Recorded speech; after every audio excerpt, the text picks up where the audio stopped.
ہوا اس دفعہ کرنی ہے بھرپور طریقے سے ادا، اس دفعہ کرنی ہے بھرپور طریقے سے ادا، اور یاد رکھنا غم شبیر ہے واجب ہم پر، یاد رکھنا غم شبیر ہے واجب ہم پر، اسوہ زینب دلگیر ہے واجب ہم پر، بال بلند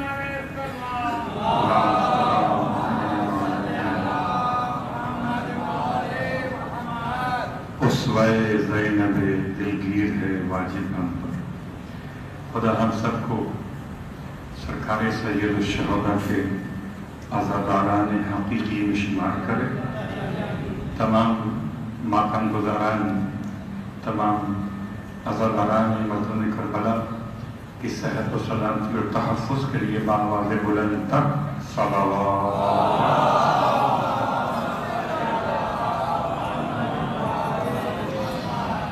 فاتحہ برائے نزل شہداء کربلا و اسیران اہل بیت علیہم الصلاۃ والسلام۔ بسم اللہ الرحمن الرحیم۔ الحمدللہ رب العالمین۔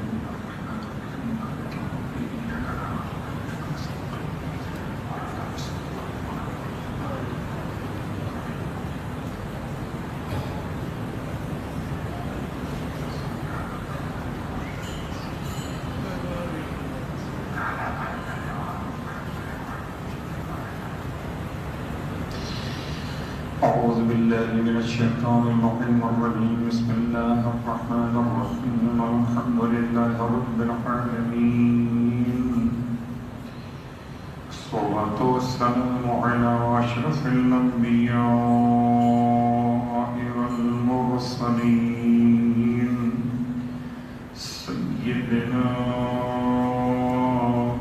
أبي القاسم محمد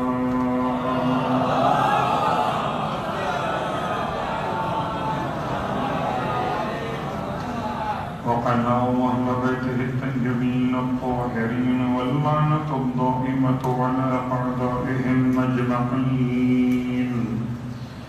أما بعد، فقد قال الله تبارك وتعالى في كلامه الحميد وفرقانه المجيد، قوله الحق وهو أصدق القائلين.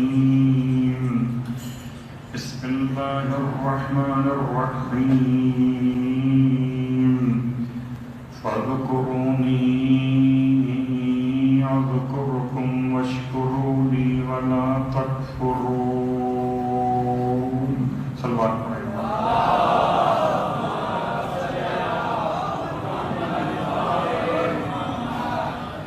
تعریفیں اس خدا کے لیے جسے عباس خدا کہتے، اور تمام ہدیہ درود و سلام اس عباس اور اس کے پالنے والوں کے لیے جسے خدا عباس کہتے۔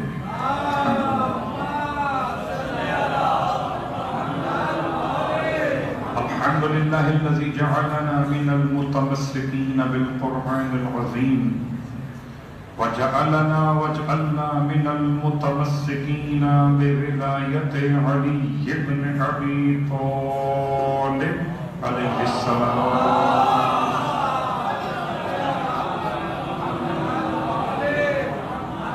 عظم الله أجورنا وأجوركم بمصابنا بالحسين والعباس عليهما السلام، وجعلنا وإياكم إن شاء الله من الطالبين بصقرهما مع وليهما الإمام المهدي من آل محمد عليهم السلام.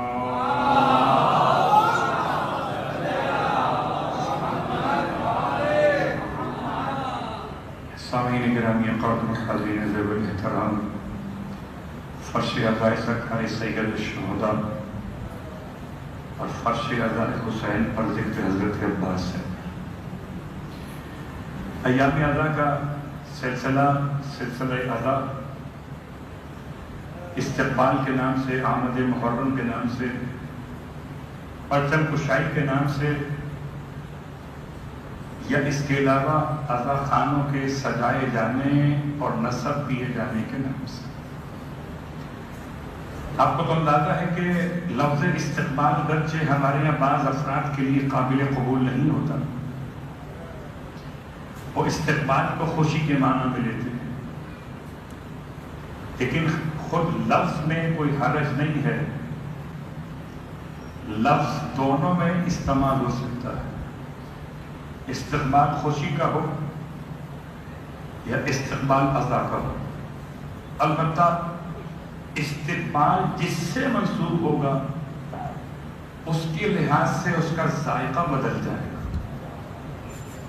اگر خوشی کے زمانے کا استقبال ہوگا تو پھولوں سے ہوگا، خوشبوؤں سے ہوگا، اور اپنے اچھے انداز سے محبت کرنے والوں کی آوازوں سے ہوگا. اور جب کبھی عزا کا استقبال ہوگا، مثلا یہ کبھی زمانے میں عزا کا استقبال سمجھا ہی نہیں. زمانہ تو ہمیشہ خوشی کا استقبال کرتا ہے، زمانہ کبھی بھی غم کا استقبال نہیں کرتا. غم کو برداشت کرتا ہے، استقبال نہیں. خوشی کا استقبال کرتا ہے اور غم کو برداشت کرتا ہے. خدا نے ایک ہی قوم ایسی بنائی ہے جو غم کا استقبال کرتی ہے. سارا زمانہ غم کو برداشت کرتا ہے، استقبال نہیں کرتا. ایک ہی قوم ایسی ہے کہ جو اپنے گھروں میں، اپنے علاقوں میں، اپنے محلوں میں، اپنے بود و باش میں، اپنے لباس اور رہائش کے انداز میں عزا کا استقبال کرتی ہے. لفظ استقبال پر جملہ آپ کی خدمت میں، اور کبھی کبھی لفظ استعمال کرتے ہیں عبادت کے استقبال کے اعتبار سے. جب کبھی ماہ رمضان المبارک کا استقبال کیا جاتا ہے تو چونکہ ماہ مبارک رمضان روزوں کا مہینہ ہے تو استقبال روزوں سے کیا جاتا ہے، نہ کہ کھانوں سے. صلوات پڑھیں محمد.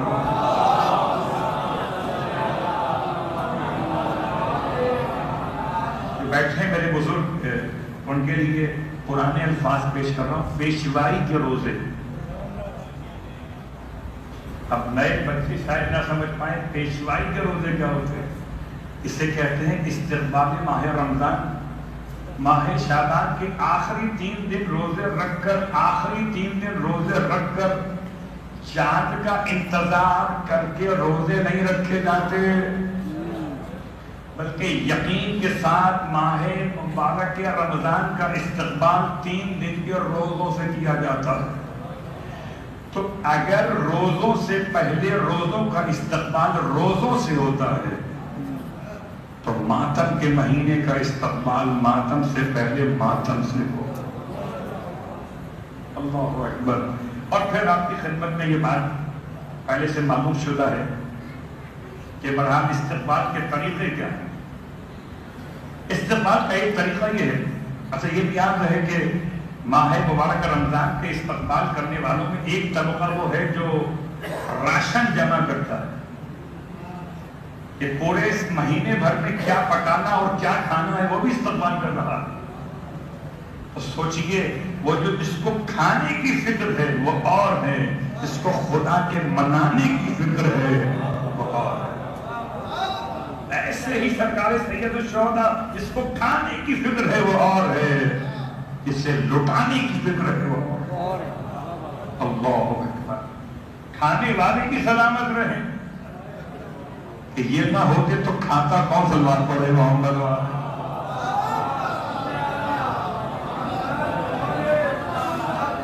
لیکن یہ مفضول ہیں، افضل نہیں ہیں، اس لیے کہ کھانا کھانا تو صفت عبدیت ہے، کھانا کھلانا صفت رزاقیت ہے. تو مفضول ہونے پہ اکتفا کر لینا انسان کی بیوقوفی ہے، اور افضل کے مقام کی تمنا کرنا ہی تو ولایت ہے. اللہ اکبر. ورنہ آپ یہاں کیوں آئے؟ وہاں بیٹھ جاتے، یہاں کیوں آگے بیٹھے ہیں؟ کہ فرش کو چھوڑ کر عرش پہ آگے بیٹھے. فرش کو چھوڑ کر فرش پہ آگے بیٹھے ہیں کہ وہ تمام کے تمام بھی، میں ان کی بات نہیں کرتا جو مجبور ہیں، معذور ہیں، جن کو پرابلم سے خدا انہیں شفا کاملہ عطا کرے، ایسی شفا عطا کرے کہ اب آنے والے ہر مجلس میں عزا خانے کے فرش پر خدا معصوم کے پہلو میں جگہ عطا کرے۔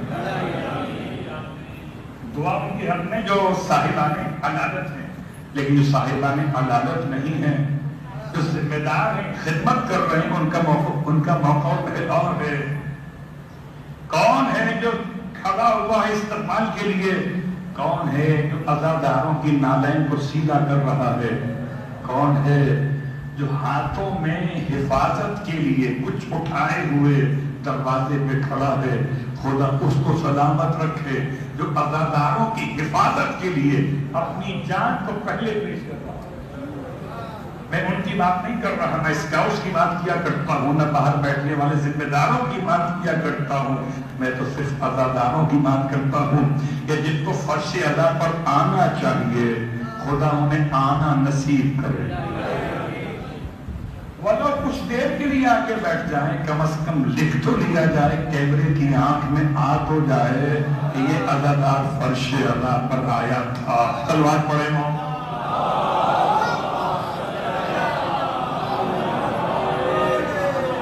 بات سے بات نکل آئی، اس لیے بیان کر دیا کہ بہرحال ذمہ داران، عزاداران، ماتم گزاران سب کو خدا سلامت رکھے، لیکن ذمہ داری استقبال ایام عزا کی۔ ایک استقبال ماہ مبارک رمضان کا روزوں سے اور ایک استقبال کھانے کے انتخاب سے۔ ایسے ہی ایام عزا میں ایک استقبال عزا کا عزا سے اور عزا کا عزا سے استقبال کیا جاتا ہے، عزا کا عروس سے استقبال نہیں کیا جاتا۔ بہت غور کیجیے گا، کیا مطلب ہے کہ پرانے بکسے کھولے جاتے ہیں، لباس کہنا نکالے جاتے ہیں، اور لباس کہنا نکال کر اگر کوئی عزادار یہ بات سمجھ نہ پائے تو چلے سرکار سید الشہداء کو دیکھیں۔ سرکار سید الشہداء خدا سے ملنے جا رہے ہیں۔ شہادت کیا ہے؟ خدا سے ملاقات ہے، اور خدا سے ملاقات میں امام کا لباس کیسا ہے؟ امام کا لباس لباس کہنا ہے، لباس قدیم ہے، لباس جدید نہیں ہے۔ اور اگر ہمت اور حوصلہ ہو، اگر ہمت اور حوصلہ ہو تو بہت کہتے ہیں آپ بار بار عراق کے مومنین کا نام لے کر کہ جی نجف سے کربلا تک موقف لگے ہیں، آپ تو ابھی چلنا سیکھ رہے ہیں۔ موقف لگا لگا کے وہ کب سے موقف کو موقف سمجھے ہوئے ہیں۔ اور آپ جا کر دیکھیے، میں نے اپنی آنکھوں سے دیکھا ہے، اور آپ میں سے میں سمجھتا ہوں اکثر نے اپنی آنکھوں سے دیکھا ہوگا، مٹی ملنے کا رواج ہے، مٹی کیچڑ۔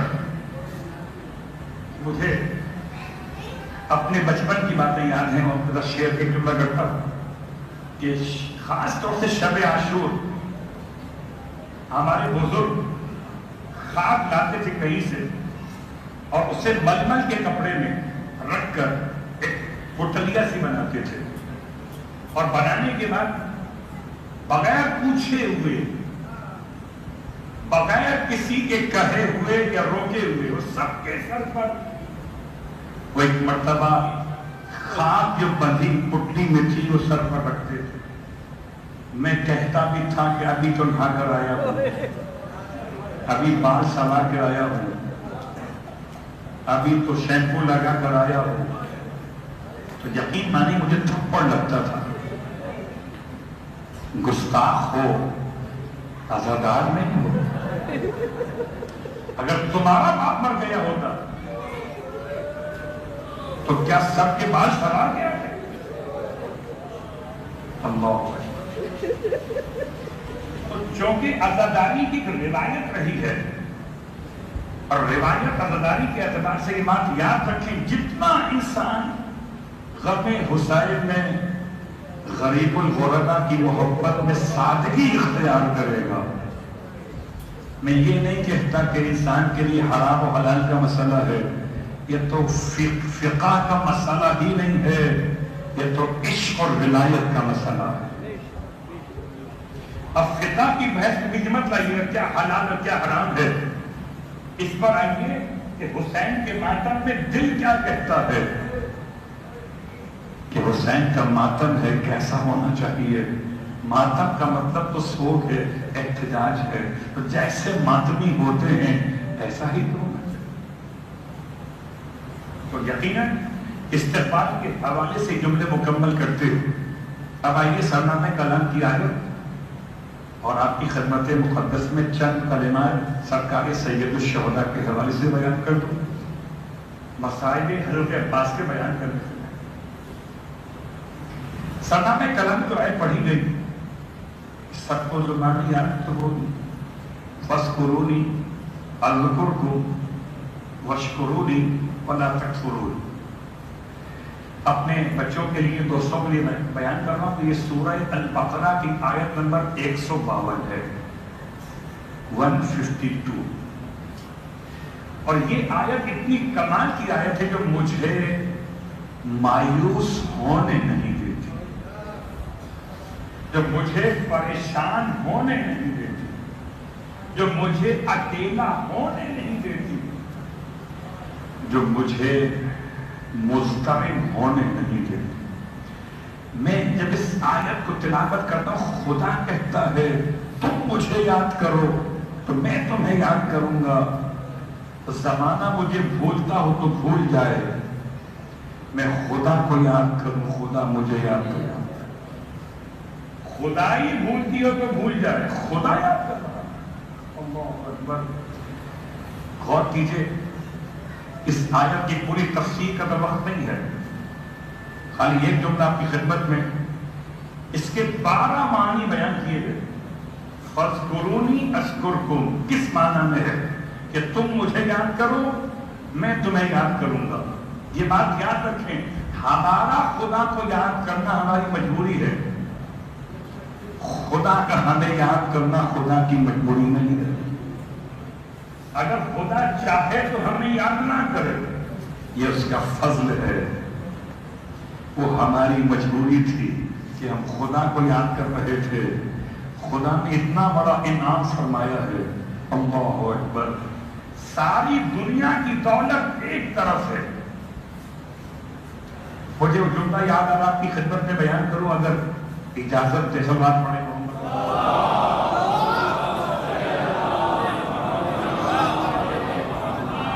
بلکہ دو جملے سمجھیے گا۔ ایک نام ہے شخص کا مشکور اور ایک شخص کا نام ہے مقاتل۔ ایک کا نام مشکور ہے اور ایک کا نام مقاتل ہے۔ یہ دونوں افراد کہاں پائے جاتے تھے؟ یہ دونوں افراد کوفے میں پائے جاتے تھے۔ مشکور اس شخص کا نام تھا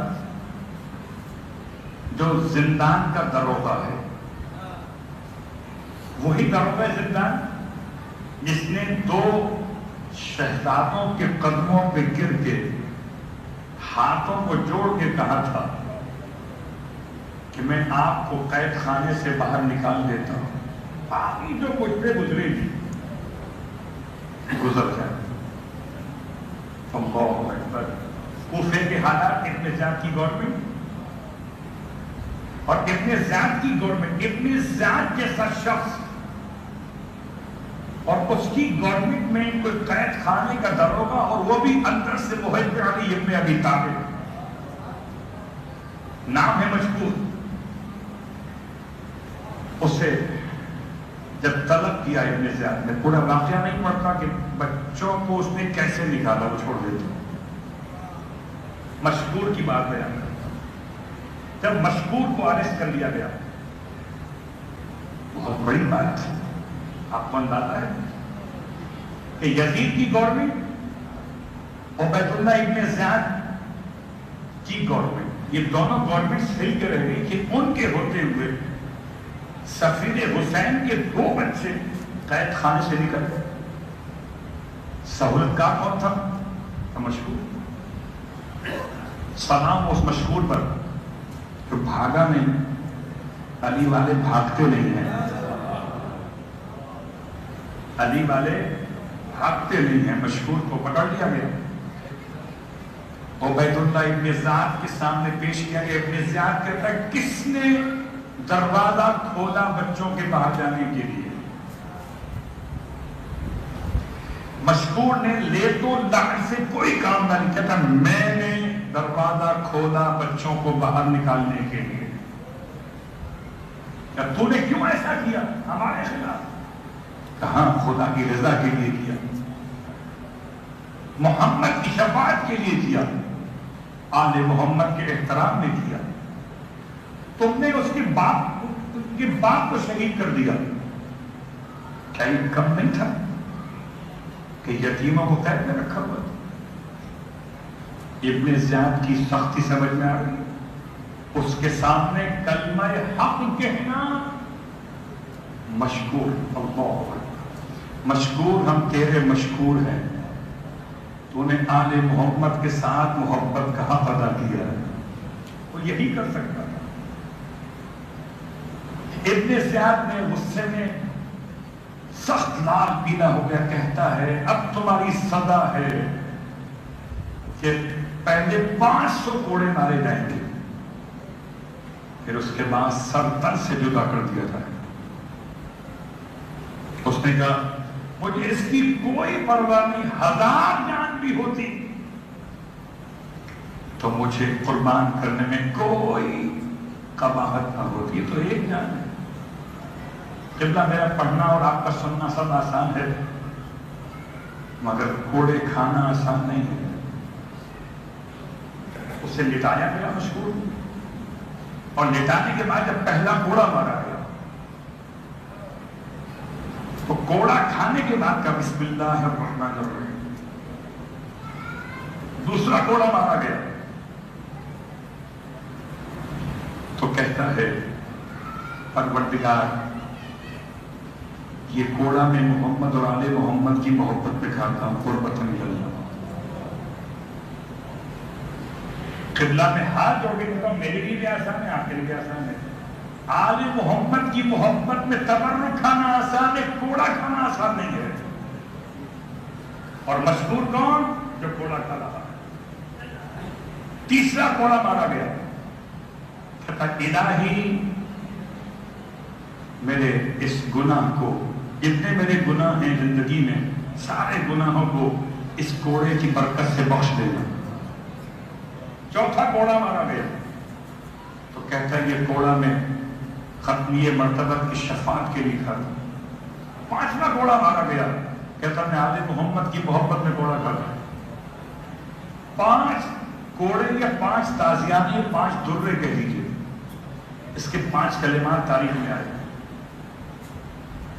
اس کے بعد یہ 495 کوڑے کھاتا گیا، خاموش رہا، کچھ نہیں بولا۔ جب 500 کی فگر مکمل ہو گئی تو کہتا ہے مجھے پیاس لگی ہے، مجھے پانی پلا دیں۔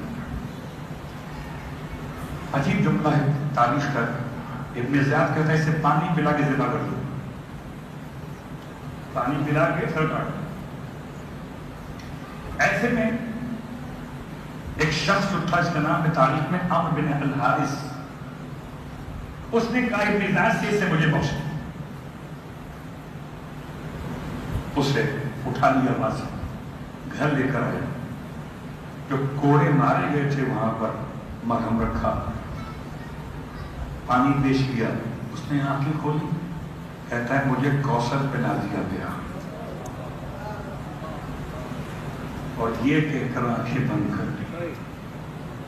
اللہ اکبر، تو کیسے عذاب ہو گئے ہم اور آپ؟ صرف عذاب ماتم، یہ عذاب کوڑے کھا رہا ہے۔ اور اس کے بعد دوسری شخصیت آپ رکھتی خوشی اور غم کے اعتبار سے، ایک اور شخصیت ہے نام مقاتل۔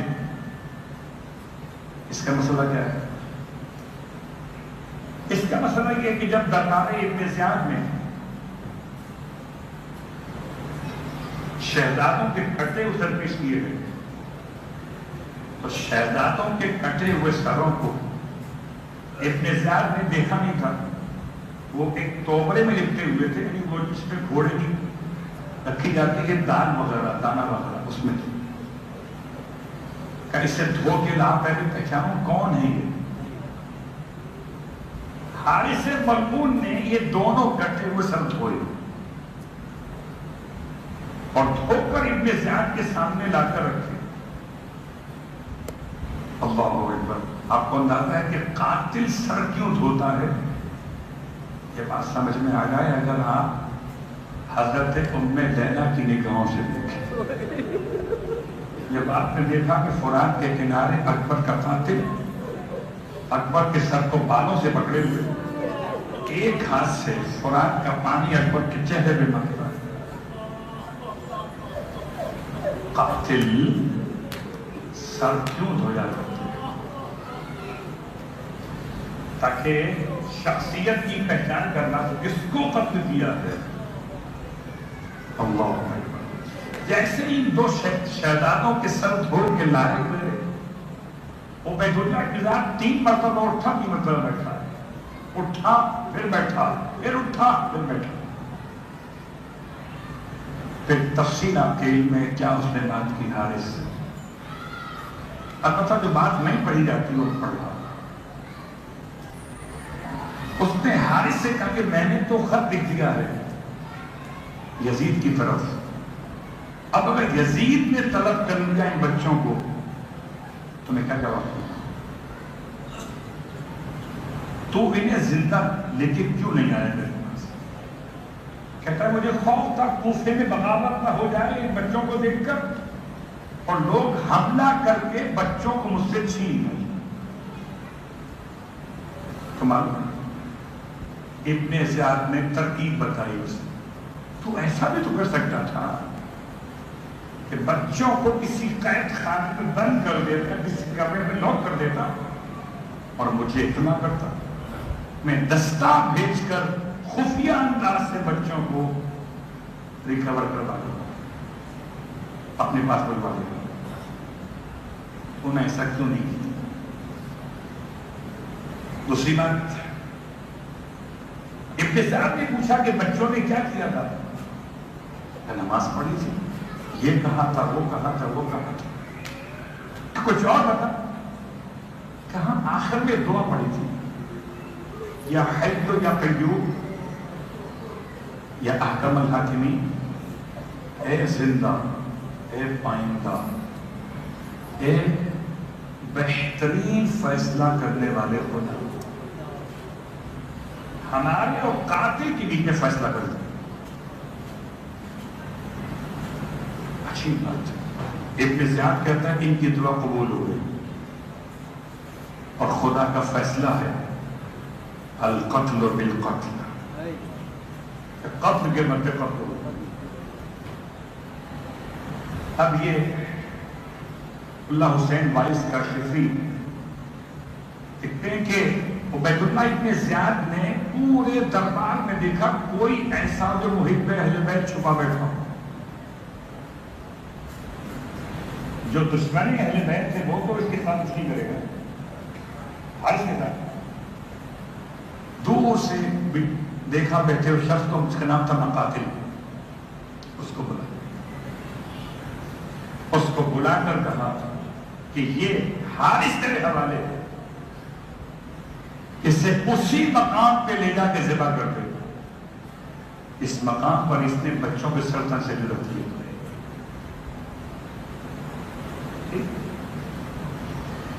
اب ہم پہنچے کہاں پر ہیں؟ مقاتل نے جیسے ہی حارث کو لیا اتنی مسرت کے ساتھ چلا، اتنی خوشی کے ساتھ چلا. کبھی اگر کوئی غم کے ماحول میں خوشی ہو تو کیسی ہوتی؟ بہت بہت ٹھیک.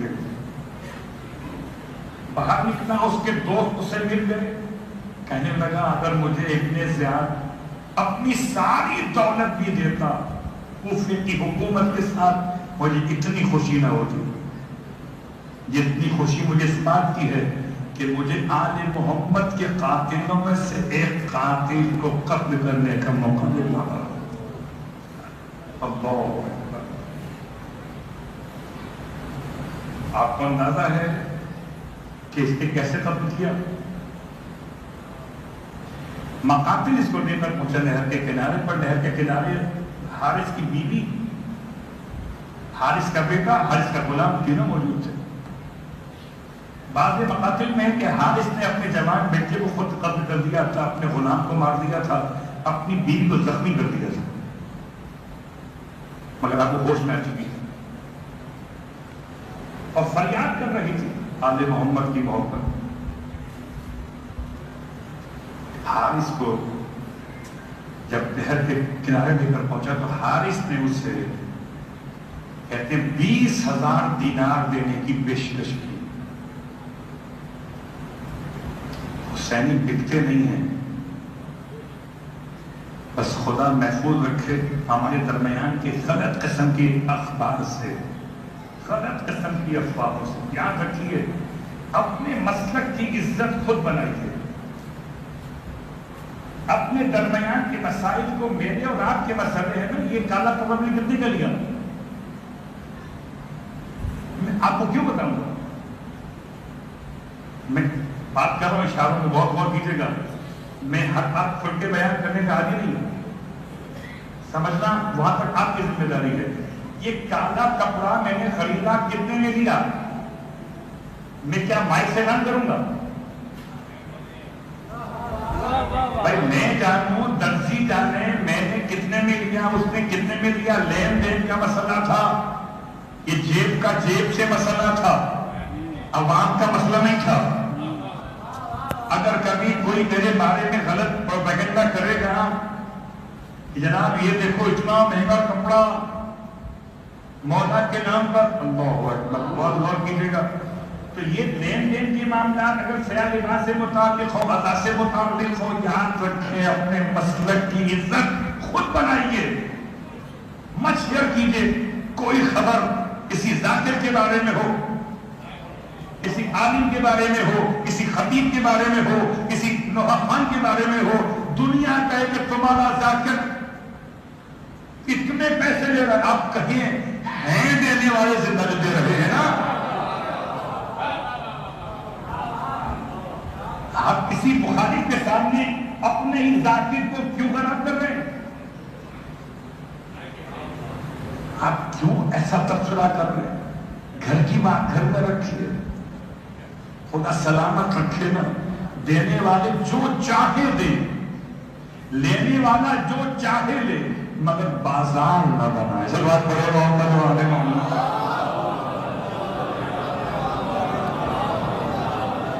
مسئلہ بازار سے ہے، مسئلہ کردار سے نہیں، بازار سے ہے. بات یاد رکھیں، بات سے بات نہیں بتائی اس لیے کہ اس نے پیشکش کی تھی حارث نے مقاتل کو کہ کچھ لے دے کے معاملہ چھوڑ. 20,000 دینار، یعنی ان بچوں کے شہید کرنے پر انعام تھا 2,000 درہم.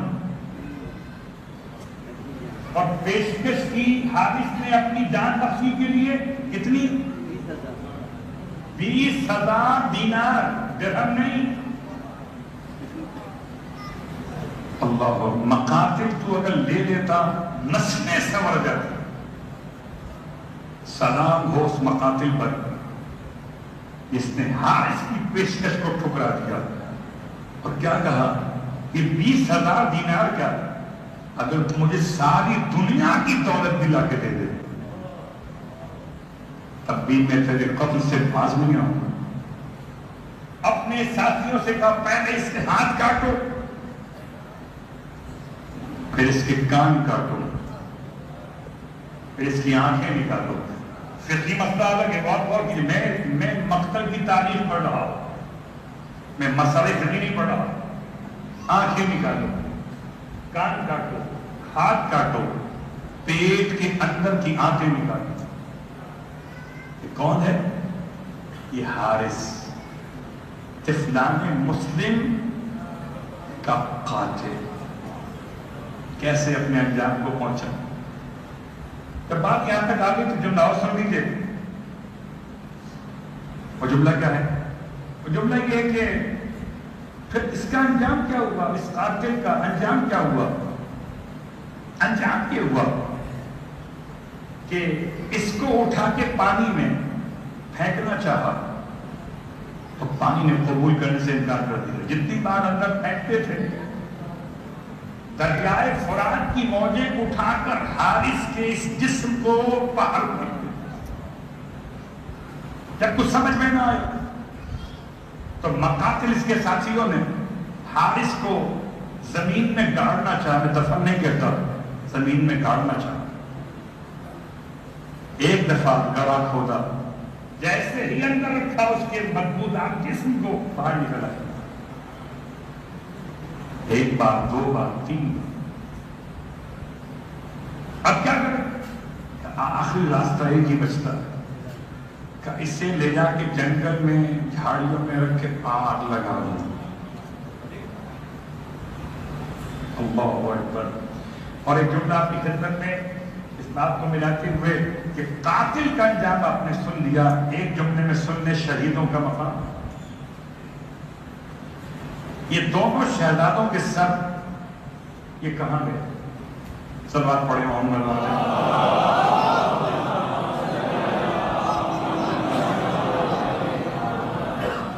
یہ دونوں شہزادوں کے سر آخر گئے کہاں؟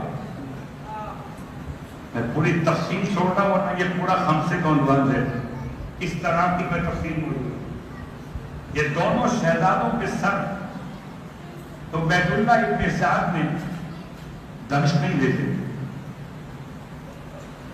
یزید کے پاس نہیں گئے، کیونکہ یزید کو یہ انفارمیشن نہیں دی گئی تھی کہ یہ دونوں شہید کر دیے گئے. یزید کو خبر یہ تھی کہ گرفتار ہونے کو جا رہے ہیں، قید کے اندر آئیں گے تو نہیں. پھر یہ دونوں کٹے ہوئے سر عبید اللہ ابن زیاد نے مقاتل کو دیے کہ مقاتل دونوں سر ساتھ لے جا. جب حارث کو لے کے جانا تھا، حارث کے ہاتھ پیچھے بندھے ہوئے تھے اور دونوں سروں کو یہ اٹھائے ہوئے اپنے ہاتھوں پر مقاتل اور کوفے کی گلیوں میں اعلان کر رہا تھا کہ آؤ ان شہزادوں کا قاتل یہ شخص ہے. اور جو چھپے ہوئے کہیں کہیں موجود تھے اہل بیت کے جانے والے پتھر مارتے تھے، لوہا پھینکتے تھے، کچرا پھینکتے تھے حارث کے. شہیدوں کے کٹے ہوئے سر جو فرات کے کنارے پہنچائے گئے. ایک روایتی ملتی ہے یہ دونوں بدن نمودار ہوئے سطح عام پر، یہ سر ان کے بدنوں کے ساتھ رکھ دیے اور واپس یہ پانی کے اندر محفوظ ہو گئے. وہاں سے بہتے ہوئے چلے اور مسیب جو مولا کا جانے والا تھا اس کے علاقے میں جا کے جسم نمودار ہوئے. بس اس حد تک بات کافی ہے. اب آئیے ربط مسائل سے پہلے 2 مہینے 8 دن کے لیے میرے پاس آپ کے پاس منصوبہ گیا کیا کرنے والے ہیں. ماہ رمضان جب آتا ہے تو آپ نظام بناتے ہیں، برنامہ ٹائم ٹیبل کہ آپ کیا کریں گے، 10 دن میں کیا کریں گے، 4 تک کیا کریں گے اور 8 ربیع الاول تک کیا کریں گے. میں نے اور آپ نے بنایا کہ نہیں بنایا. آزاد خانہ سجائیں گے، مولا عباس کا علم اٹھائیں گے، ماتم کریں گے، 5 مجلسیں کریں گے ہر دن کی مثلا. اس کے علاوہ اور کچھ بھی ہے؟ آئیے اور کچھ کے جواب کے لیے میں چلتا ہوں آپ کو لے کر سرکار سید الشہداء کی خدمت مقدس.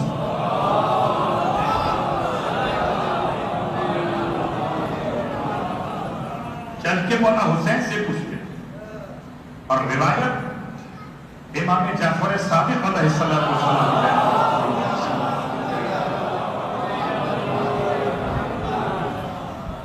چھٹے امام کی روایت کیا؟ امام اپنے بابا سے یعنی 5ویں امام سے روایت کو نقل کرتے ہیں کہ کسی شخص نے خط لکھا مولا حسین علیہ السلام کے نام اور خط میں لکھا سیدی اخبرنی، مجھے بتائیے میرے سردار بے خیر دنیا والآخرہ، کہ دنیا اور آخرت کی بہتری کیا ہے، دنیا اور آخرت کی خیر کیا ہے۔ ہم سب کے سب ایک دعا میں ربنا آتنا فی الدنیا حسنہ وفی الآخرۃ حسنہ۔ جب کبھی یہ آیت پڑھیں، اور میں کہتا ہوں ہر علی والے کو نماز پڑھنی چاہیے، اور ہر نماز پڑھنے والے قنوت میں یہ آیت ضرور پڑھنی چاہیے، ربنا آتنا فی الدنیا حسنہ وفی الآخرۃ حسنہ وقنا عذاب النار۔ کیوں؟ اس لیے کہ جو مولا کا چاہنے والا ہے وہ سمجھتا ہے کہ قرآن میں حسنہ استعمال ہوا تو محبت علی ابن ابی طالب علیہ السلام۔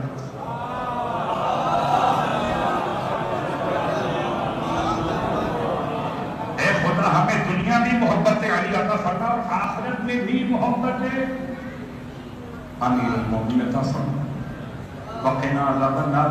اور جس کو محبت علی آخرت تک مل جائے اس کا جہنم سے کیا سروکار ہو جائے۔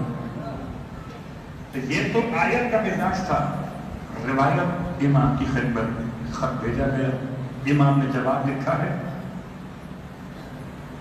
آپ لکھتے ہیں عریضہ امام کی خدمت میں، امام کا جواب کیا ہونا چاہیے؟ امام نے خط لکھا کہ اگر لو طلب، اگر طلب کرے کس کو، رضا اللہ بسخط الناس، اگر کوئی طلب کرے اللہ کی رضا کو لوگوں کی ناراضگی کی پرواہ کیے بغیر۔ ابھی جہاں تک آواز پہنچے گا تبرک کا مسئلہ خیال میں لائیے، نہ کسی کے آنے کا، نہ سنانے کا، نہ کسی کے پڑھنے کا، نہ پڑھانے کا۔ اگر کوئی انسان خدا کی رضا طلب کرے مخلوقات کی ناراضگی کی پرواہ کیے بغیر، تو کفاہ اللہ ہو، اللہ اس کے لیے کافی ہو جاتا ہے، ان امور الناس، دنیا کے تمام انسانوں کے معاملات کے مقابلے پر۔ لوگ کیا کہیں گے، میں ہر سال تو حلیم کیا کرتا تھا، اس سال پاپے مار رہا ہوں۔ تو حلیم بھی حسین کے لیے کرتے تھے، پاپے بھی حسین کے لیے بانٹ رہے ہو۔ جو حسین کے لیے حلیم کھاتا تھا وہ پاپے بھی حسین کے لیے کھائے گا، اور جو حلیم ذائقے کے لیے کھاتا تھا وہ کہیں اور چلا جائے گا۔ آپ کو اس کی پرواہ نہیں کرنا، آپ کو حسین کی پرواہ۔ حسین راضی تو حسین راضی ہوں کہ نہ ہوں، ایسے کیا کریں۔ امام فرماتے ہیں اور اگر کسی انسان نے خدا کو ناراض کیا لوگوں کو راضی کرنے کی وجہ سے، تو خدا اسے لوگوں کی ولایت میں ڈال دیتا ہے۔ اللہ۔ اور آپ کو معلوم ہے لوگوں کی وکالت اور ولایت کیا کرتی ہے؟ بالکل جیسے فٹ بال بیچ میں ہو، فٹ بال کھیلنے والوں کے ایک ٹھیکر مارتا ہے اس کے پاس چلی جاتی ہے، اور ٹھیکر مارتا ہے اس کے پاس چلی جاتی ہے۔ فٹ بال ذلیل ہوتی ہے، ایسے وہ بھی ذلیل ہوتا ہے جو خدا کی ناراضگی مول لیتا ہے لوگوں کی رضا کے۔ اگر ہم اور آپ چاہتے ہیں کہ ہم عزت کے ساتھ زندگی مکمل کریں، خیر دنیا اور خیر آخرت چاہتے ہیں، خدا کو راضی کریں، کوئی اور راضی ہوتا ہو یا نہ ہوتا۔ ورنہ کربلا میں 72 نہیں ہوتے، کربلا میں 72,000 تو ہوتے، 7200 تو ہوتے، اس سے 72 کہ بہت ساروں کو امام نے اس لیے قبول نہیں کیا کہ وہ شہرت طلبی چاہتے تھے۔ اللہ اکبر۔ کسی حسینی کے سامنے کیمرہ کھلا ہوا نہیں تھا، کسی نے جان کو روتے ہوئے نہیں دیکھا، کسی نے زہیر بن قین کو تڑپتے ہوئے نہیں دیکھا، کسی کیمرے کی آنکھ میں اور کو ہاتھ باندھے ہوئے نہیں دیکھا۔ لیکن آج اس خدائے صاحب عزت صاحب کرم نے ان کا مقام اتنا بلند دکھایا کہ کیمرے اس کے انتظار میں ہیں کہ کوئی حبیب کا تذکرہ کر دے، کوئی حر کا تذکرہ کر دے، کوئی جان کا تذکرہ کر دے۔ اللہ اکبر۔ عزیزو، بس اپنے لیے پیغام دیا اور آپ کے لیے پیغام رکھا، بات تمام کر رہا ہوں۔ یاد رکھیے فرش اعلیٰ پر جائیے اور فرش اعلیٰ پر جانے کے بعد اپنے ذہن بنا لیجیے کہ آپ ذاکر کو سننے نہیں آئے، ذکر کو سننے آئے۔ آگے پھر آپ کی مرضی ہے، ذاکر آپ کو کچھ دے نہیں سکتا، چاہے نہیں بنا ہو۔ کون دے گا آپ کو؟ صاحب ذکر دے گا۔ ذاکر راضی ہوتا ہے آپ کے ناموں سے، ذکر راضی ہوتا ہے آپ کے کرداروں سے۔ میری آپ کی بات، میں یہ نہیں کہتا کہ ذکر ایمان پر بابا مت کیجئے، سبحان اللہ کریے، نعرے لگائیے، مگر ذاکر کی محبت میں نہیں، ذکر کی محبت۔ ذاکر صاحب امامہ ہو کہ جناح کے پہنے ہوئے ہر ذاکر برابر ہے، عمل ہی تو الگ کرتا ہے۔ صلوات پڑھے محمد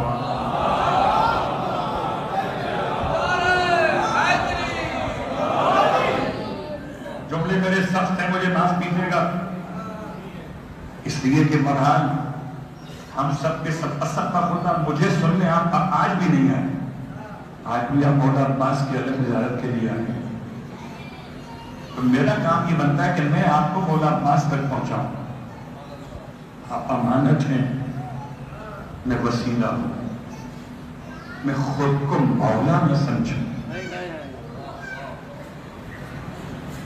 میں آپ کو مولا کی امانت سمجھوں، آپ کو وہاں تک پہنچاؤں۔ اب عجیب جملہ کہتا ہوں، بہت سخت جملہ ہے کہ مزدور کی مزدوری اگر دے دی جائے تو پھر مزدور کا احسان ختم ہو جاتا ہے۔ بہت خدا کرے میری یہ مزدوری ہدیے کے ذریعے سے ختم نہ ہو، میری یہ مزدوری ہدیہ ملنے کے بعد ختم نہ ہو، ورنہ اگر مزدور کی مزدوری دے دی گئی، مزدور کا احسان تو ختم ہو گیا۔ اب صاحب معاملہ کی مرضی ہے کہ اوپر سے کچھ لطف و کرم کر دے، بہت مسئلہ ہے۔ بس عزاداران مظلوم کربلا، ایام عزا کا استقبال کیا جاتا ہے علم سجا کے، شبیہ تابوت بھی سجائے جاتے، شبیہ ذوالجلال آراستہ نہیں کیے جاتے۔ عام طور پر ہندوستان سے جو عزاداری کا سلیقہ میں نے اور آپ نے لیا ہے، اس میں عزا خانوں کے سجانے کا مطلب کیا ہے؟ علم سجائے جاتے ہیں۔ پتا چلا شبیہ تابوت سے پہلے علم، شبیہ ذوالجلال سے پہلے علم، شبیہ گہوارِ علی اصغر سے پہلے علم، اور ان سب کے ساتھ بھی علم۔ یہ حضرت عباس کا کرم ہے۔ اللہ اکبر۔ اور اگر بات سمجھ میں نہ آئے تو مثال دیتا ہوں آپ بات کو آگے بڑھاتے ہوئے۔ ہم دیکھتے ہیں کہ ہمارے شہر میں سیاسی پرچم لگائے جاتے ہیں، سیاسی پرچم لگے لگے پرانے ہو جاتے ہیں، پھٹ جاتے ہیں، آدھے ہو جاتے ہیں، اور جیسے ہی الیکشن کا دور واپس آتا ہے یا اس سیاسی پارٹی کا کوئی دن خاص بنایا جاتا ہے تو وہ سارے پرانے پرچم اتار کے نئے پرچم لگاتے ہیں، یہ بتانے کے لیے کہ ابھی یہ پارٹی زندہ ہے۔ ہم اپنے عزا خانوں پہ عباس کا علم لگا کے بتاتے ہیں ابھی عباس کے ماننے والے زندہ، ابھی حسین کی جماعت زندہ ہے، اور جب تک حسین کی جماعت زندہ ہے کسی یزید کو بیعت کا شوق نہیں ہو سکے گا۔ اسی لیے ان کو علم تکلیف پہنچاتے ہیں جنہیں یزید اچھا دکھائی دیتا ہے، لیکن عزاداران مظلوم کربلا اس علم پر ہاتھ رکھ کر جب آپ چومتے ہیں تو یاد رکھیں کبھی آیتوں پر ہاتھ لگایا بغیر طہارت کے؟ قرآن کی آیتوں پر وضو کے بعد ہاتھ لگاتے ہیں۔ حضرت عباس کی نشانی کو آیت نہیں سمجھتے، جو بغیر ہاتھ پاک کیے وہاں لگا لیتے۔ اگر ہو سکے تو اپنی عزاداری کو باوضو رہ کے انجام دیجئے، ایسے ہو جائیں کہ اگر عزا خانے میں امام زمان تشریف رکھتے ہو تو ہماری طہارت کی بنیاد پر ہمارا عرصہ قبول کر۔ لیکن جب علم کے قریب پہنچے اس علم کو یاد کریں، اسے حضرت عباس نے اٹھایا تھا۔ اس علم کے بارے میں دو جملے آپ کی خدمت میں۔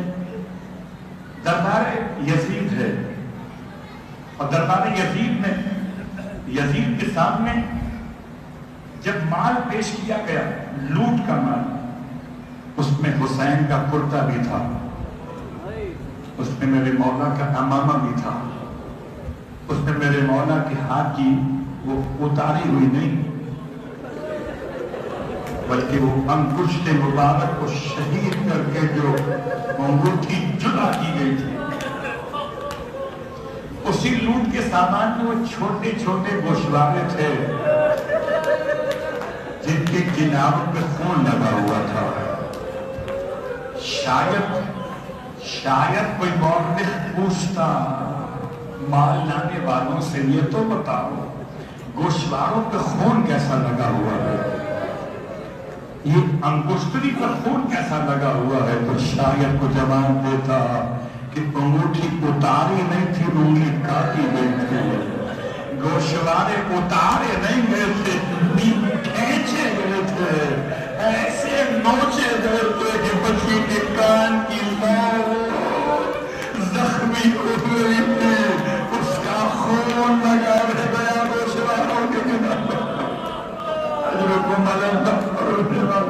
خدا آپ کو کوئی غم نہ دے، تمام عزا خانے سلامت رہیں، عزادار سلامت رہیں، تمام تر عزا سنانے والے سلامت رہیں۔ پروردگار بہت مشکل وقت تھا ہے۔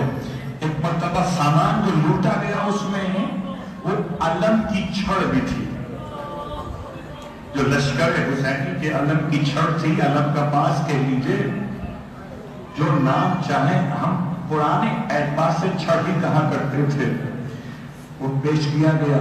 اس نے علم کی چھڑ کو اٹھایا، پھیلا اتارا جا چکا تھا کہ چھڑ موجود تھی، چھڑ کو دیکھتا تھا اور کہتا تھا یہ بتاؤ یہ علم اٹھایا کس نے تھا؟ کیوں کیا ہو گیا تھا؟ انظروا الی مقبض الید، دیکھو ذرا علم کی چھڑ پر جہاں ہاتھ رکھنے کا مقام ہے، جہاں سے علم کو اٹھانے کے لیے ہاتھ رکھے جاتے ہیں، ذرا دیکھو اس پورے ایریے میں کہیں پر بھی تلوار کی ضرب نہیں ہے۔ پورے علم کی چھڑ ایسی تھی کہ اوپر سے یہاں تک، یہاں سے نیچے تک تلوار کے تیر کے نشانات تھے، لکڑی وہاں سے کٹی تھی، بس ایک ہی مقام محفوظ تھا پوری چھڑ پر۔ ایسا لگتا تھا جیسے پوری چھڑ پر یہ مقام الگ بنایا گیا، تو کہتا تھا انظروا الی مقبض الید، دیکھو یہ چھڑ جہاں سے پکڑی تھی پکڑنے والے نے، یہاں کوئی نشان نہیں ہے، پورے میں نشان ہے، بتاؤ یہ اٹھایا کس نے تھا؟ تب کسی نے کہا یہ عباس نے اٹھایا۔ اللہ اکبر، سمجھ رہے کیا مطلب تھا اس کا؟ کہ ہر تلوار کے وار کو، ہر تیر کے وار کو جو لگتا رہا، عباس کے دستے مبارک سے ایک مرتبہ بھی علم کی چھڑ الگ نہ ہوئی، ایک مرتبہ بھی علم کی چھڑ الگ نہ ہوئی کہ اس مقام پر بھی تلوار کا نشان آ جاتا۔ رونے والوں، جب کسی کے ہاتھ میں کچھ ہو، اس پر حملہ کیا جائے، مثلاً میں اگر ہاتھ میں یہ عبا کو تھامے ہوئے ہوں، مجھ پر حملہ کیا جائے، ایک وقت ایسا آئے گا میں عبا کو چھوڑ کے اپنے آپ کو بچاؤں گا۔ آئے میرا مولا، ارے بازو کا کتنا محتاج تھا دنیا کی تاریخ میں، کوئی اپنے بازو کا اتنا محتاج نہ رہا جتنا میرا مولا کربلا کے میدان میں۔ رونے والوں کیا آسان کرنے کے لیے میں ہمیشہ ایک واقعہ پڑھا کرتا ہوں، حکایات کے اعتبار سے حکایت پڑھا کرتا ہوں کہ حالت خواب میں حضرت عباس کی زیارت ہوئی ہے۔ آیت اللہ ابراہیم قزوینی ہیں، امام جماعت ہے مولا عباس کے حرم میں، اور خطیب تھے خراسان سے آئے ہوئے، نام تھا محمد علی خراسانی۔ مجلس پڑھ رہے تھے مولا عباس کے حرم میں، مجلس پڑھتے پڑھتے یہ مسائل پڑھے کہ اتنے 3 برسے تھے کہ مولا عباس کی آنکھ بھی محفوظ نہ رہی۔ رونے والوں، خدا نے آنکھ بنائی اندر کر کے بنائی ہے، سامنے پیشانی کی ہڈی ہے، اطراف میں چہرے کا حصہ ہے، مگر آنکھ کا حصہ اندر کی طرف ہے۔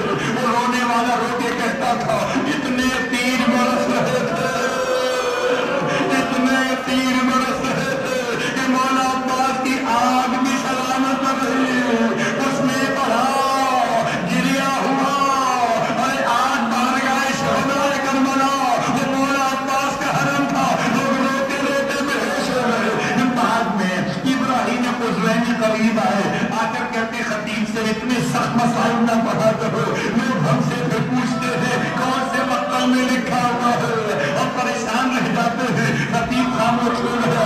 ابراہیم قزوینی ظہرین کی نماز پڑھا کے کھانے کے بعد بستر پہ گئے قیلولہ کرنے کے لیے، آنکھیں بند ہوئی، حالت خواب میں مولا عباس کی زیارت ہوئی۔ مولا فرماتے ابراہیم میرے مصائب کا ایسے بھی انکار نہ کرے جیسے تم میدان کربلا میں تھے۔ اچھا اگر خطیب کی بات سمجھ میں نہیں آتی، آپ مجھ سے سنو، میں بتاتا ہوں مجھ پر کیا گزرے۔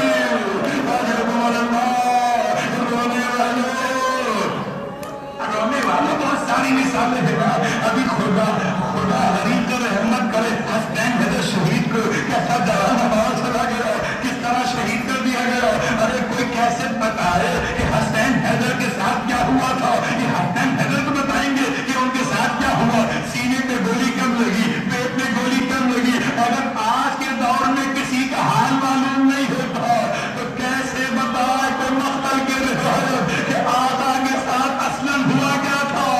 اس لیے مولا فرماتے ہیں ابراہیم آؤ میں تمہیں سمجھتا ہوں میرے ساتھ کیا ہوا۔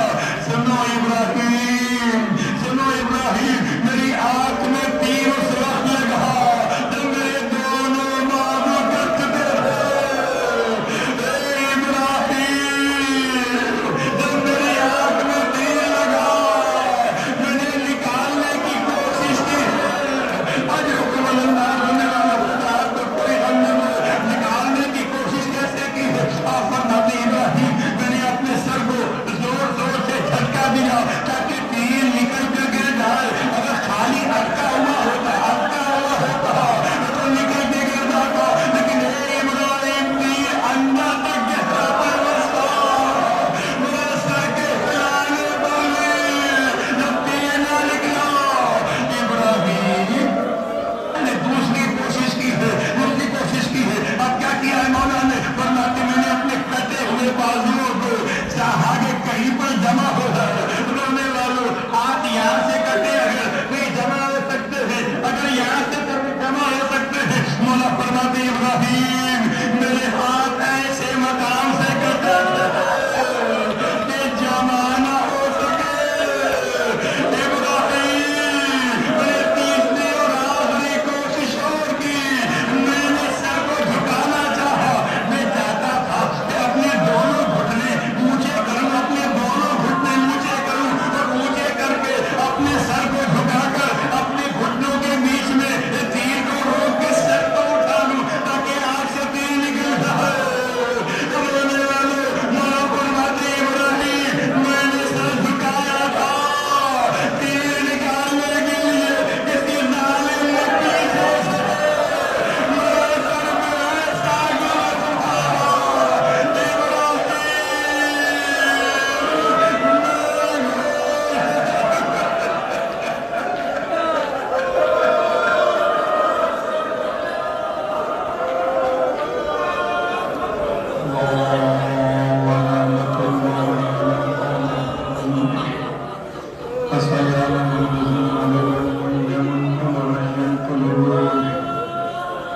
گرا پروردگار ہاتھوں کو ہاتھ پر جوڑ کے عزاداروں کے ہاتھ